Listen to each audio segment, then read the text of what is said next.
El tren se alejaba, y con él Puente Vista se encogía hasta ser una maqueta de luces y sombras. Liam O'Connell observaba desde la ventanilla empañada, preguntándose cómo una ciudad podía albergar tanta belleza y a la vez una monstruosidad tan palpable, cómo sus sombras podían ocultar tanto dolor. Un dolor que ahora llevaba consigo, un equipaje invisible pero infinitamente pesado. La inocencia y la sombra. Capítulo 1. Un rincón en Puente Vista. El apartamento de los O'Connell, en el barrio obrero de Puente Vista, era pequeño. Pero Ellie, con sus 10 años y su risa contagiosa, lo llenaba de luz. Liam, de 23, pálido, con un cabello castaño claro que siempre parecía caerle sobre la frente y unos ojos azules de mirada a la vez tímida y penetrante, encontraba en ella su único ancla. Su madre, Mary, trabajaba turnos dobles como camarera, el cansancio grabado en su rostro, pero la resiliencia brillando en sus ojos. La vida era una lucha constante, un equilibrio precario sobre el alambre de las facturas y los sueños modestos. Liam poseía un talento innato para el dibujo y una memoria casi fotográfica. A menudo se sentaba con Ellie en la desvencijada mesa de la cocina, y mientras ella llenaba cuadernos con criaturas fantásticas y paisajes imposibles, él capturaba la esencia de su barrio.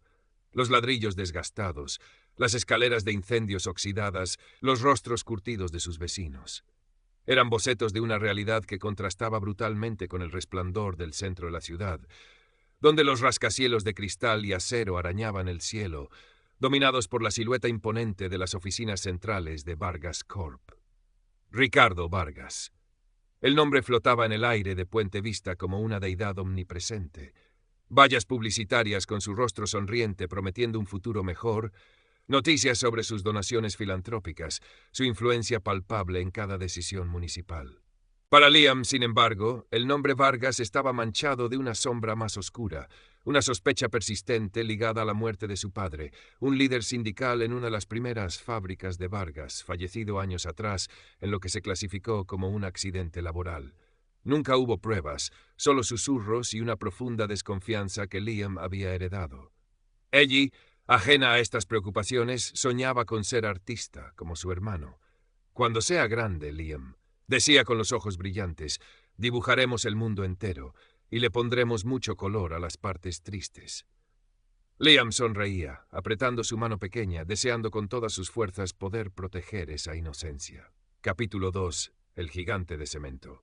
La noticia del nuevo megaproyecto de Ricardo Vargas, las Puente Vista Towers, inundó los medios. Un complejo residencial y comercial de lujo que prometía revitalizar una zona semi-abandonada cerca del río, no muy lejos del barrio de los O'Connell. La maqueta era deslumbrante, un faro de modernidad y progreso. Cerca del vasto terreno de construcción se había instalado una pequeña feria temporal, con una noria oxidada y puestos de algodón de azúcar. Ellie estaba fascinada. ¿Podemos ir, Liam? Por favor. Dicen que desde arriba se ve toda la ciudad hasta las Torres Vargas de verdad.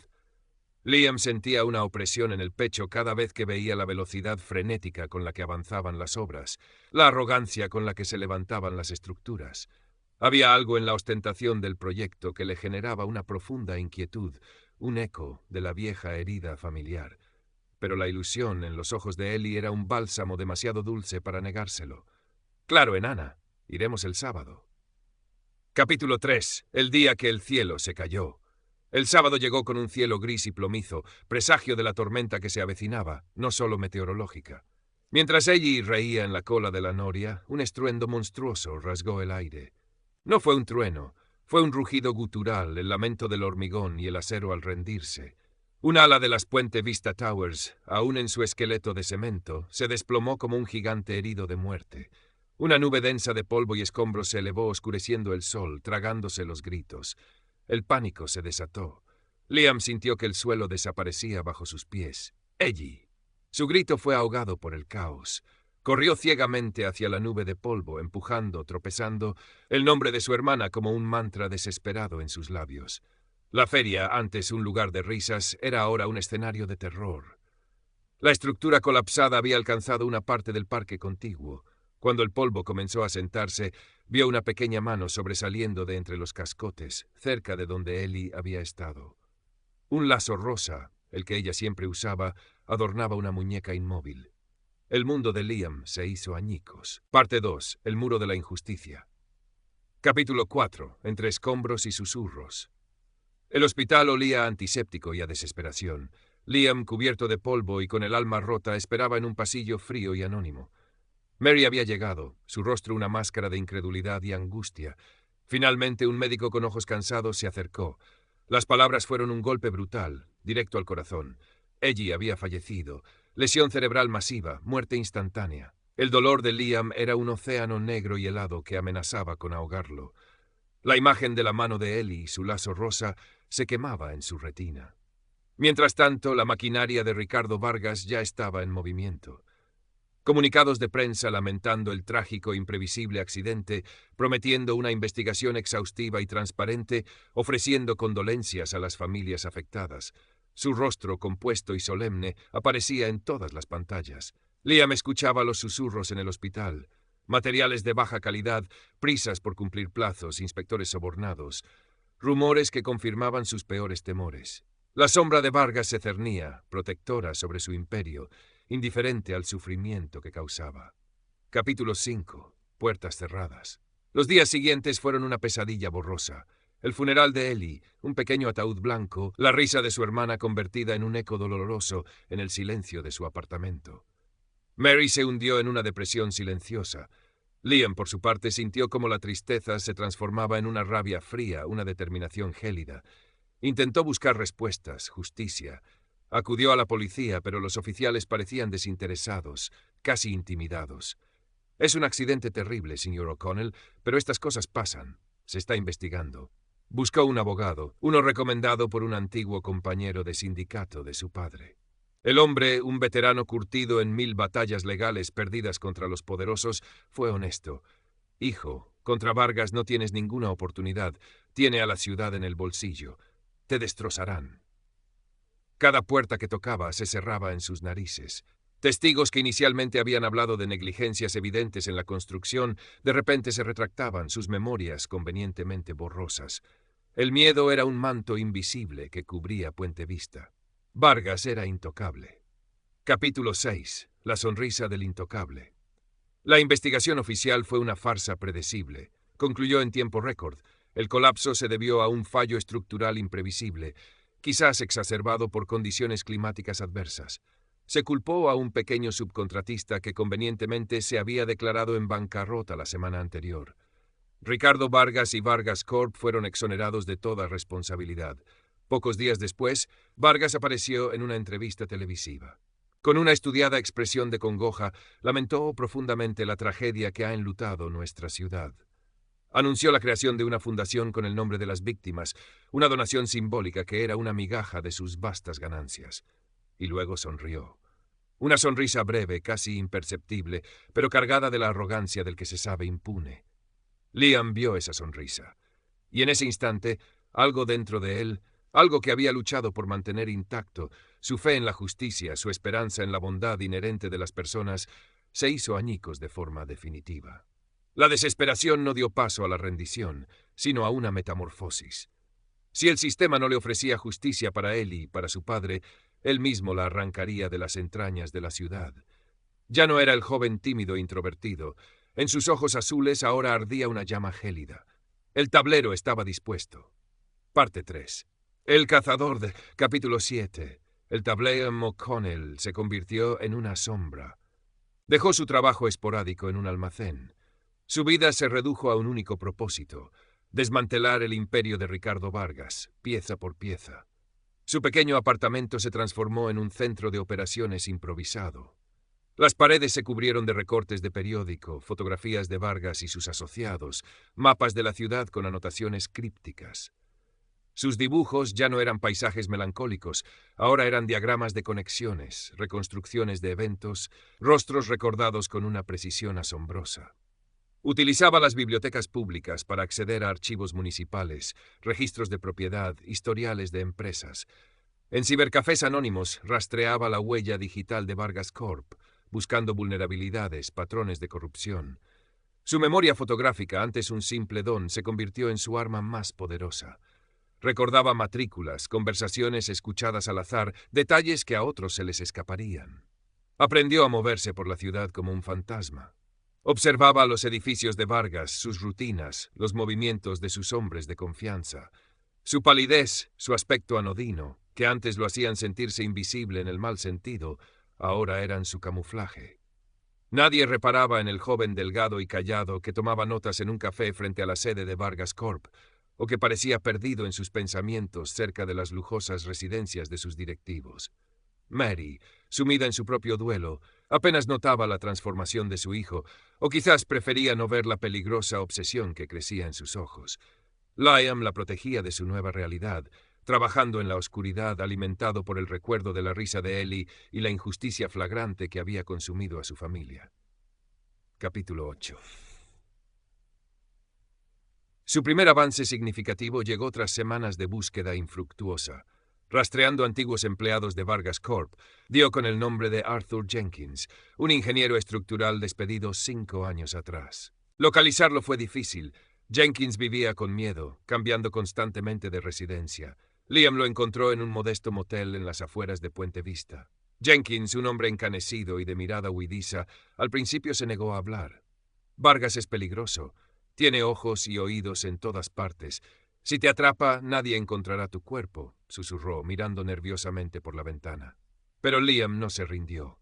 Le habló de Ellie, le mostró uno de sus dibujos, un sol sonriente sobre un campo de flores.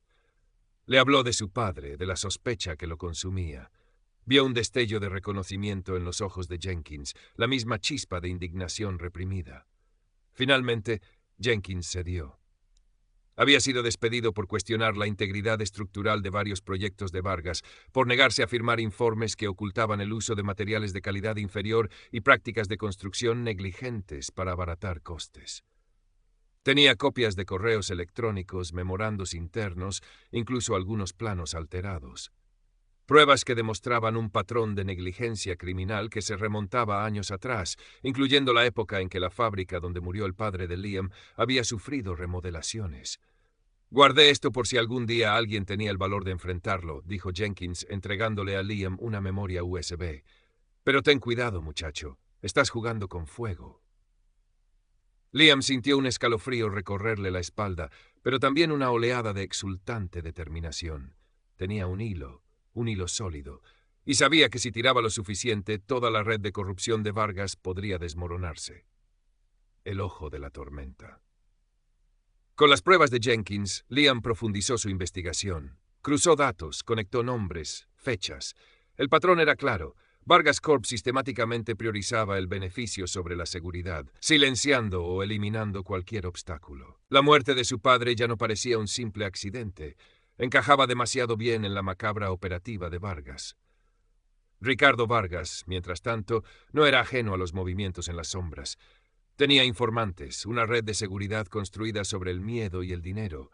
Empezaron a llegarle rumores de un joven pálido que hacía demasiadas preguntas, que hurgaba donde no debía.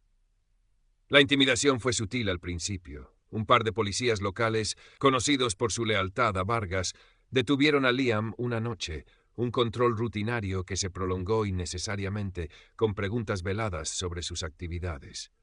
Luego recibió una visita de 2 abogados de Vargas Corp, impecablemente trajeados y con sonrisas gélidas, ofreciéndole una compensación generosa por la pérdida de su hermana, a cambio de su silencio absoluto y el cese de cualquier investigación privada. La oferta era una amenaza disfrazada. Liam los escuchó con una calma que sorprendió incluso a sí mismo. Rechazó la oferta con una frialdad que reflejaba la de ellos. Sabía que el tiempo se agotaba. Vargas estaba sobre aviso. Aumentó sus precauciones, cambiando sus rutinas, utilizando múltiples identidades falsas de bajo nivel para acceder a información. Consiguió un trabajo temporal como limpiador nocturno en un edificio de oficinas que albergaba a varios subcontratistas clave de Vargas Corp. Noches enteras las pasó revisando papeleras, copiando documentos olvidados, grabando conversaciones fragmentadas. Cada pieza, por pequeña que fuera, se añadía al mosaico de pruebas que estaba construyendo. El dossier crecía, convirtiéndose en un arma formidable. Estaba en el ojo de la tormenta y sabía que pronto tendría que desatarla. Parte 4. La caída del puente. Capítulo 10. Jaque mate. El día elegido para la ofensiva de Liam fue la noche de la gala anual de la Fundación Puente Vista, el evento filantrópico más importante de la ciudad, donde Ricardo Vargas recibiría el prestigioso premio humanitario del año. Parte 4. La caída del puente. Capítulo 10. Jaque mate. El día elegido para la ofensiva de Liam fue la noche de la gala anual de la Fundación Puente Vista, el evento filantrópico más importante de la ciudad, donde Ricardo Vargas recibiría el prestigioso premio Promiand. Sería televisado en directo, con la élite de la ciudad presente. La ironía era demasiado perfecta para ignorarla. Durante semanas, Liam había contactado, usando identidades encriptadas y métodos seguros, a un pequeño grupo de periodistas de investigación conocidos por su integridad y su aversión a los poderosos como Vargas. También había hecho llegar una copia anónima y detallada de su dossier, junto con una nota explicando su origen y la urgencia, a una unidad especial anticorrupción del FBI en Washington, D.C., una que, según sus averiguaciones, ya tenía a Vargas bajo cierto escrutinio por irregularidades financieras a nivel federal. Sabía que la policía local de Puente Vista nunca actuaría.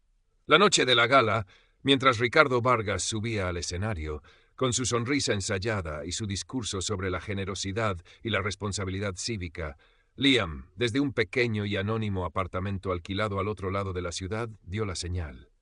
Simultáneamente, los periodistas contactados publicaron sus explosivos reportajes en línea. Las notificaciones comenzaron a inundar los teléfonos móviles de los asistentes a la gala. En la sede del FBI, un equipo comenzaba a movilizarse con una celeridad inusual. La transmisión televisiva de la gala se interrumpió bruscamente. Un presentador de noticias, con el rostro pálido y la voz temblorosa, comenzó a leer los titulares. Escándalo masivo sacude Vargas Corp. Acusaciones de negligencia criminal, soborno y posible implicación en muertes sospechosas. Las cámaras en el salón de la gala enfocaron el rostro de Ricardo Vargas. Su sonrisa se congeló, reemplazada por una mueca de incredulidad, luego de pánico apenas contenido. El murmullo en la sala se convirtió en un clamor. Liam observó todo en una vieja televisión. No sintió euforia, solo un inmenso y agotador alivio, mezclado con una profunda tristeza. Había ganado la partida, pero el precio había sido Ellie. Capítulo 11. Ecos y escombros. El escándalo fue cataclísmico. Las acciones de Vargas Corp se desplomaron. Socios comerciales se distanciaron apresuradamente. El FBI abrió una investigación federal a gran escala y la presión pública obligó a las autoridades locales, antes serviles, a iniciar sus propias pesquisas, aunque fuera de manera superficial. Ricardo Vargas no fue arrestado de inmediato. Su vasta fortuna y sus conexiones aún le ofrecían una red de protección, pero su imperio de impunidad se había derrumbado. Su nombre, antes sinónimo de éxito, ahora lo era de corrupción y muerte. Pasaría el resto de sus días luchando en múltiples frentes legales, su reputación hecha añicos, su poder disminuido a una sombra de lo que fue. Los puentes que había construido con dinero y miedo se habían venido abajo. Liam fue interrogado por el FBI. Cooperó, entregando el resto de sus pruebas. No ocultó los métodos que había utilizado, algunos en el límite de la legalidad.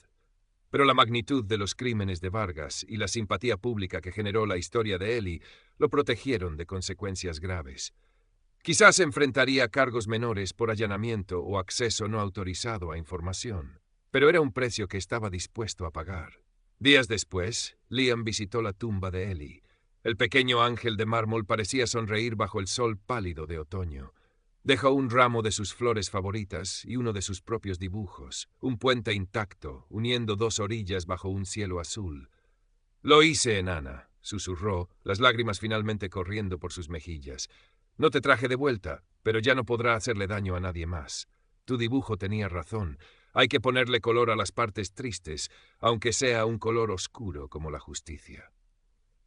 Un año después, el tren se alejaba de Puente Vista.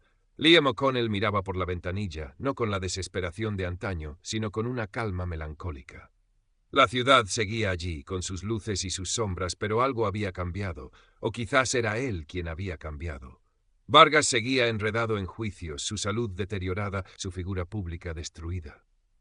La investigación sobre la muerte del padre de Liam se había reabierto, aunque el camino hacia una condena formal era incierto.